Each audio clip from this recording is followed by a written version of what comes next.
ആദ്യം ഇതിൽ നോക്കുക.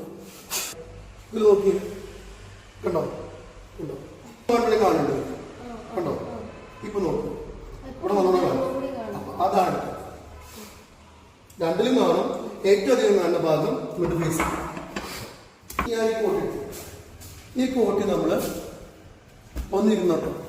ഈ കോട്ടി എടുത്തിട്ട് ഞാൻ ഇവിടെ ഈ വയറ്റിൽ വെച്ചു. എവിടെ വയ്ക്കട്ടോ? ഇവിടെ വെച്ചു. ഇനി ഞാനിങ്ങനെ നോക്കുകയാണ്. ഞാൻ ഇപ്പുറത്ത് ഓരോ കളത്തിലും തെച്ചുകൊണ്ടിരിക്കുകയാണ്.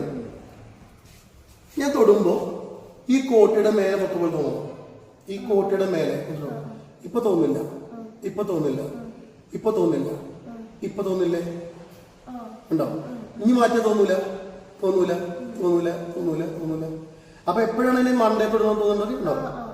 അപ്പൊ എന്റെ കൈയോടെ നോക്കിയാ അപ്പൊ നോക്കിയാ ഉണ്ടോ? ഇത് മാറ്റി ഞാനിപ്പോ ഇവിടെ വെച്ചു, ഇതിൽ വെച്ചു, ഇതിൽ വെച്ചു.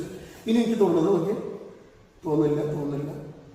ഇങ്ങനെ വന്ന് വന്ന് വന്ന് വന്ന് എപ്പോഴാണോ അതേ കളറിലെത്തുന്നത് ആ കളറിലെത്തുമ്പോൾ മാത്രമേ തോന്നുള്ളൂ. അപ്പൊ അവന്റെ ഇത് കുറെ സാധനങ്ങളുണ്ട്. അത് നമുക്ക് അടുത്ത റെഫറൻസിലേക്ക് ഉൾപ്പെടുത്താൻ പറ്റും. ഇങ്ങനെയാണ് ഞാൻ ക്ലാസ്സിലൂടെ അപ്പൊ ഈ രീതിയിൽ നമുക്ക് എന്ത് ചെയ്യാൻ പറ്റും? ഈ ഒരു ഡിവൈസിനെ പ്രസന്റ് ചെയ്യുമ്പോൾ ആ കാര്യങ്ങൾ കൂട്ടിച്ചേർത്ത് പറഞ്ഞു കൊടുത്താൽ പെർഫെക്റ്റ് ക്ലാസ് ആയിട്ട് മാറും. അപ്പൊ ഇതാണ് ഈ 3 ഡിവൈസിന്റെ പ്രസന്റേഷൻ. ഓക്കെ, അപ്പൊ ഇവിടെ അത് തീർന്നു.